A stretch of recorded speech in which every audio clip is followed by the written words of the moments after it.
বিএমইতে registration এবং সুরক্ষা অ্যাপের রেজিস্ট্রেশন সফল হয়েছে এবং স্বাস্থ্য বিভাগ থেকে খুবই সফলতার সাথে টিকা দেওয়া হচ্ছে। আজকে একটা খুশির দিন যে আমাদের এতদিনের যে কষ্ট, যে বিভ্রান্তি ছিল, সেটা আজকে কেটে গেল।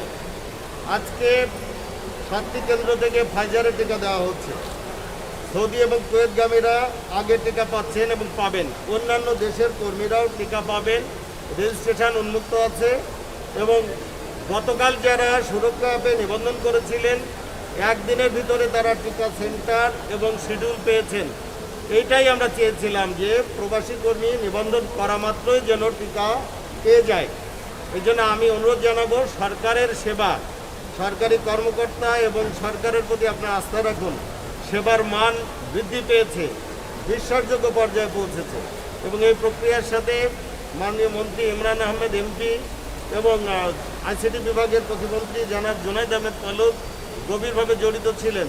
মুখ্য সচিব মহোদয় নেতৃত্ব দিয়েছেন। স্বাস্থ্য বিভাগের সচিব, আইসিটি বিভাগের সিনিয়র সচিব এবং প্রবাসী কল্যাণ মন্ত্রণালয়ের সচিব ডক্টর আহমেদ মনিরুল সালেহীন পুরো প্রক্রিয়াটিতে নেতৃত্ব দিয়েছেন। আমরা আজকে সফল হয়েছি, কর্মীদের মুখে হাসি দেখেছি। এটা চলতে থাকবে। টিকা আপনারা পাবেন। ফাইজার বিশেষ কারণে, টেকনিক্যাল কারণে বেশি ঠান্ডা রাখতে হয় বলে ঢাকায় দেওয়া হচ্ছে। 1 সপ্তাহ পরেই আপনারা 12টা সিটি লেভেলে, সিটি কর্পোরেশন লেভেলে মডার্না টিকা পাবে অন্যান্য বিদেশগামী কর্মীরাও। যে দেশে যে টিকা কার্যকরী সেই টিকা নিতে হবে। দয়া করে আপনার চাহিদা এবং বিদেশের নিয়মকানুন এটা আপনারা মিলে তারপরে টিকা নেবেন। আর সৌদির জন্য যারা টিকা নিচ্ছেন, এই টিকার সার্টিফিকেটটি আপনারা ওই দেশের তাওয়াক্কালনা নাম করে একটা অ্যাপ আছে, সেখানে নোট দিবেন যে আপনি টিকা নিয়েছেন। অর্থাৎ বিএমইটি রেজিস্ট্রেশন, সুরক্ষা রেজিস্ট্রেশন, সার্টিফিকেট গ্রহণ এবং তাওয়াক্কালনাতে আপনার এন্ট্রি করা, এই প্রক্রিয়াটি সম্পন্ন করলে আপনার জীবন নিরাপদ হবে। কোয়ারেন্টাইন মুক্ত হয়ে হয়তো আপনি আপনার কর্মস্থলে ফিরতে পারবেন। যদি সৌদি সিস্টেম আপনাকে না চিনে, তাহলে আপনার একটা ঘাট বাকি থাকে, এটা আপনাকে কাভার করতে হবে। আপনারা ভালো থাকুন। স্বাস্থ্য বিভাগ আমার অনেক ভালো কাজ করেছে, সবাই সন্তোষ। অনেকে বলছেন যে প্রথম ডোজের টিকা নেবার পর যাদের ভিসার ডেট আগে চলে আসছে, তারা দ্বিতীয় ডোজের টিকা সৌদি আরব গিয়ে নেবেন। আসলে কি এরকম কোনো বিষয় নাকি 2 ডোজের টিকা বাংলাদেশ থেকে? এটা হচ্ছে যে আপনারা জানেন যে ভ্যাকসিনের 2টো ডোজের পরে সার্টিফিকেট জেনারেট হতো। আমরা এটা সিঙ্গেল ডোজের সার্টিফিকেট জেনারেট করার জন্য আইসিটি বিভাগকে অনুরোধ করেছি।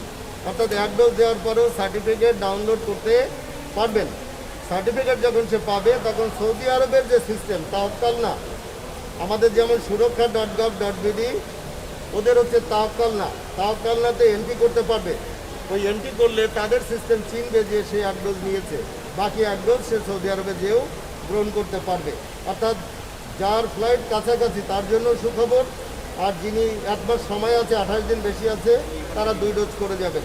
আরেকটি বড় বিষয় হচ্ছে যে আমরা টিকার নিবন্ধনের জন্য, বিএমইটি রেজিস্ট্রেশনের জন্য আমি প্রবাসীকে উন্মুক্ত করেছি। আপনি অনলাইনে রেজিস্ট্রেশন করুন। অফিসে, আদালতে, মন্ত্রণালয়ে ফিজিক্যালি আসলে কাউকে টিকা দেওয়া হয় না। আপনি অনলাইনে নিবন্ধন করুন। আমাদের রেজিস্ট্রেশন কেন্দ্র আমরা বাড়িয়েছি। গাজীপুরকে আমরা আলাদা কেন্দ্র দিয়েছি, সাভার ধামরাইয়ের জন্য আলাদা কেন্দ্র দিয়েছি বিকেডিটিসি। আমরা নবগঞ্জ, দুহার, কেরানীগঞ্জের জন্য কেরানীগঞ্জ টিটিসিতে আলাদা সেন্টার দিয়েছি। দয়া করে সচেতন হবেন, স্বাস্থ্যবিধি মেনে চলবেন।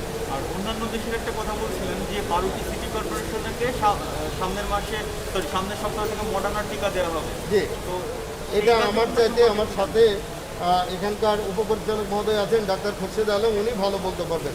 এটা আমার বিষয় না। জি জি, না, যেতে পারার সাথে সম্পর্ক না। যিনি টিকা না নিচ্ছেন তিনিও তো কোয়ারেন্টাইন মেনে নিয়ে যেতে পারবেন, যাওয়ার ক্ষেত্রে কোনো বাধা না। আমরা চাই আমার টিকা গ্রহণের সুবিধাটি যেন আমার কর্মী।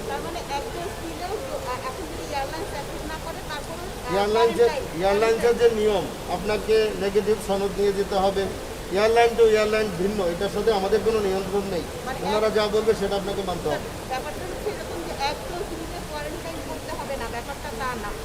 কোয়ারেন্টাইনের জন্য কমপক্ষে অ্যান্টিবডি তৈরি হতে গেলে যে 14 দিনের ব্যাপার আছে, এবং যদি বিমান সংস্থাগুলো যেভাবে বলবে সেটা করতে হবে, এটার কোনো নিশ্চয়তা বিএমইটি দেয় না।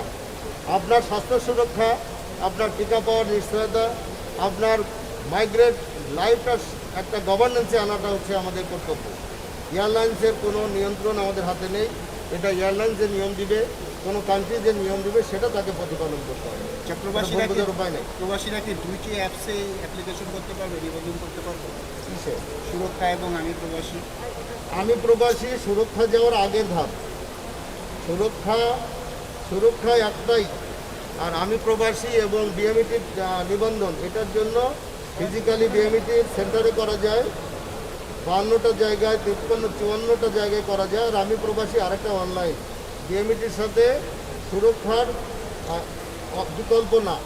প্রবাসীদের জন্য কোনটা করতে হবে? প্রবাসীদের জন্য আমি প্রবাসী অনলাইন এবং বিএমইটি নিবন্ধন কেন্দ্র, এটা হচ্ছে তার ভিত্তি রচনা করছে। এখানে সফল হলে সে সুরক্ষায় সফল হবে। তার এই তথ্যটি আমরা সুরক্ষাকে আগে থেকে দিচ্ছি, যেন সে একদিনের মধ্যে কেন্দ্র খুঁজে পায়। তাহলে ঢাকার বাইরের কোনো জেলার প্রবাসী যারা, তাদেরকে তো ঢাকায় আসতে হচ্ছে। ঢাকার বাইরে যারা আছেন তাদেরকে জরুরি হলে ফাইজার নেওয়া দরকার হলে ঢাকায় আসতে হবে। আর জরুরি না হলে কিছুদিন পরে সিটি কর্পোরেশনে তারা একটা করে মডার্না সেন্টার পাবে। আর সব দেশে তো আর একই টিকা চলে না, যে দেশে যে টিকা। যদি কোভ্যাক্সিন বা সিনোভ্যাক্স কোথাও চলে, সেটা তো সারা দেশে উন্মুক্ত হয়ে যাবে। দয়া করে অস্থির হবেন না। যারা এই প্রক্রিয়া সফল করেছেন আমি সবাইকে ধন্যবাদ জানাচ্ছি, আর মিডিয়া যে আমাদের সাথে ছিল এর জন্য ধন্যবাদ। যারা এখন পর্যন্ত আপনাদের কাছে যে টিকা আছে তাতে কতজন প্রবাসী একসাথে অংশগ্রহণ এটা আমার জন্য উপযুক্ত প্রশ্ন না। কত টিকা আছে, কতজন পাবে, এটা হচ্ছে স্বাস্থ্য বিভাগের ডিজি মহোদয় বলতে পারবেন। প্রবাসীর সংখ্যা কত? তবে মানুষের হতাশ হওয়ার মতো কোনো সংখ্যা আমাদের কাছে নেই। প্রতি মাসে 20 থেকে 25,000 কর্মী সৌদি আরব এবং কুয়েতে যায়। সৌদি এবং কুয়েতে যাওয়ার জন্য যত টিকা দরকার ততগুলো আমাদের আছে। তাহলে মডার্না টিকা প্রবাসী শ্রমিকরা পাবেন? মডার্না টিকা সৌদি আরব অ্যাকসেপ্টেড টিকা, সুতরাং যিনি মডার্না নিতে চান এটা তার নিজের অপশন। এটা যখন সুরক্ষায় যাবে, তিনি যদি ফাইজার সিলেক্ট করেন তাহলে ঢাকার সেন্টার দেখাবে, আর যদি তিনি মডার্না দেখান সিলেক্ট করেন তাহলে তার মডার্না সেন্টার শো করবে। এটা তার নিজের অপশন। স্বনির্ভর সৌদি আরব নাকি অন্যান্য দেশে ক্ষেত্রেও নিতে পারবেন? সৌদি এবং কুয়েত মডার্না এবং ফাইজার ইফেক্টিভ, গ্রহণযোগ্য। এটা তো এখনই পাওয়া যাওয়ার কথা। আজকে যে টিকা নিলেন, কয়েক ঘন্টার মধ্যে যদি আপলোড হয়ে যায় আপনার টিকা গ্রহণের তথ্য, আপনি ডাউনলোড করতে পারবেন।